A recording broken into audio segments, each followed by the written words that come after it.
All of you good morning friends. ఈరోజు మనము ఒక మంచి టాపిక్ గురించి చర్చించుకుందాము. అందులో ముఖ్యంగా తల్లిదండ్రులు పిల్లలకు ఇవ్వవలసినవి ఏమిటి, parents what to give to childrens అనే ఒక విషయాన్ని గురించి ఈరోజు మనం తెలుసుకుందాము. ఇక్కడ చూడండి, ఈ ఆధునిక కాలంలో ముఖ్యంగా సమిష్టి కుటుంబాలన్నీ విడిపోయి న్యూక్లియర్ ఫ్యామిలీస్గా అంటే చిన్న కుటుంబాలుగా మారిపోయాయి. అంటే దీనివల్ల మన యొక్క తాతయ్యలు, అమ్మమ్మలు, నానమ్మలు వీళ్ళందరూ దూరం కావడం వల్ల చిన్నపిల్లలను పెంచే విధానము అనేది ఇప్పటి తల్లిదండ్రులకు ఒక పెద్ద సవాలుగా మారిపోయింది. అయితే అప్పట్లో మన యొక్క పెద్దవారు వారి యొక్క సలహాలు సూచనల ద్వారా పిల్లలను పెంచే విధానంలో చాలా వరకు వారు సరైన మార్గంలో నడిపించడం అనేది జరిగేది.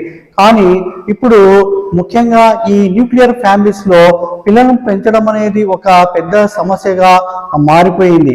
అంటే ఇప్పటి పరిస్థితుల్లో తల్లిదండ్రులను మనం గమనించినట్లయితే ముఖ్యంగా విద్యార్థులకు ఆధునిక సౌకర్యాలను కల్పించడము, అంటే ఈ కార్పొరేట్ స్కూల్లో చేర్పించడము, పాకెట్ మనీ ఇవ్వడము, వారికి కావలసినంత తిండి పదార్థాలను ఇవ్వడము, ఇదే ఒక ముఖ్యమైన అంశంగా తల్లిదండ్రులు భావిస్తున్నారు. కానీ ఈ విషయాన్ని మనము కొంచెం మార్చుకోవడానికి ప్రయత్నము చేయాలి. అంటే తల్లిదండ్రులు ముఖ్యంగా విద్యార్థులకు ఇవ్వవలసినటివి, అందులో మనము ఇక్కడ 4 టీలను గురించి కొంతవరకు చర్చించుకోవాలి. ఈ 4 టీలను విద్యార్థులకు మనము సరైన క్రమంలో అందించినట్లయితే వారి యొక్క భవిష్యత్తును మనము బాగా తీర్చిదిద్దడానికి అవకాశం ఉంటుంది. అందులో మొదటిది చూడండి, టైం. మొదటి టీ వచ్చి టైం, అంటే సమయాన్ని పిల్లలకు కేటాయించడం. ఇది ఒక పెద్ద సమస్యగా మారిపోయింది.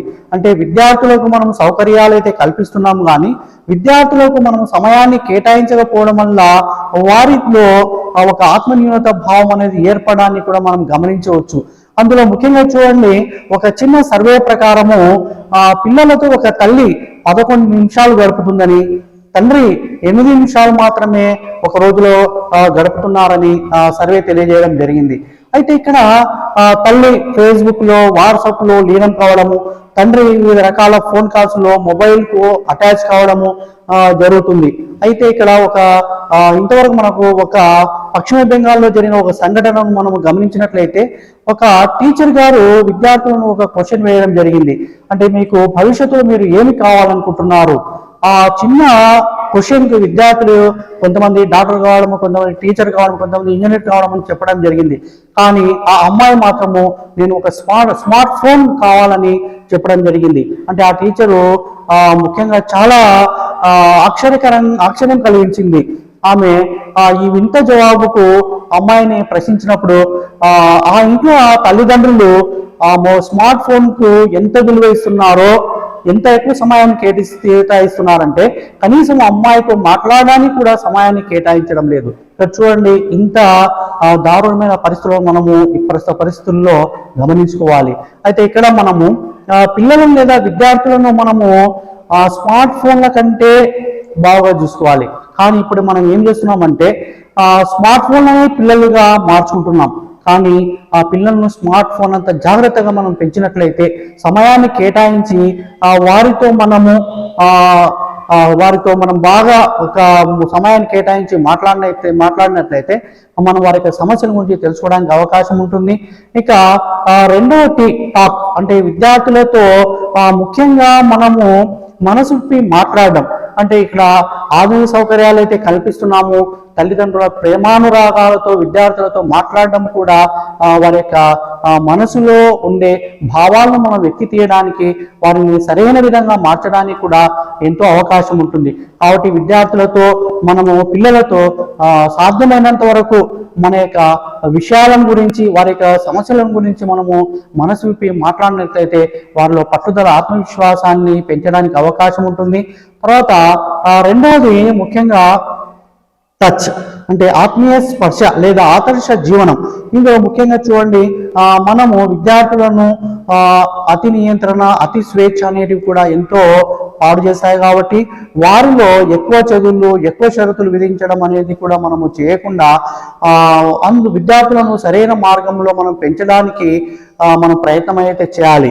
ఒక మొక్కను మనం పెద్దగా పెంచాలంటే కంచె వేస్తాము, తర్వాత అది బాగా ఎదగాలంటే పక్కకు వచ్చే కొమ్మలను కత్తిరించడం జరుగుతుంది. అంటే విద్యార్థులు ఎప్పుడైతే పెద్దవారుగా అవుతారో వారిలో ఉండే చెడు అలవాట్లను మనం దూరం చేయడానికి ప్రయత్నం అనేది చేస్తూ ఉండాలి.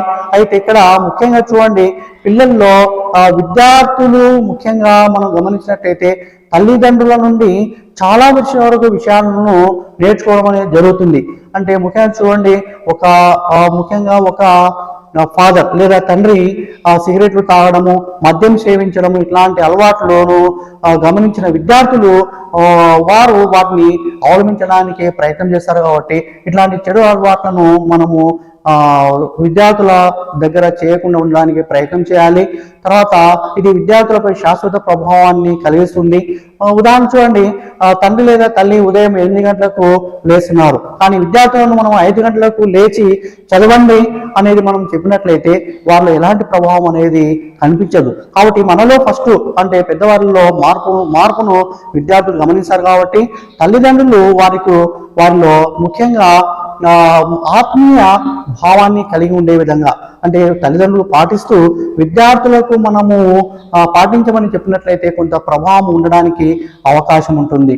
తర్వాత ట్రస్ట్ అంటే విద్యార్థుల పట్ల లేదా మన యొక్క పిల్లల పట్ల విశ్వాసాన్ని కలిగి ఉండాలి మనం.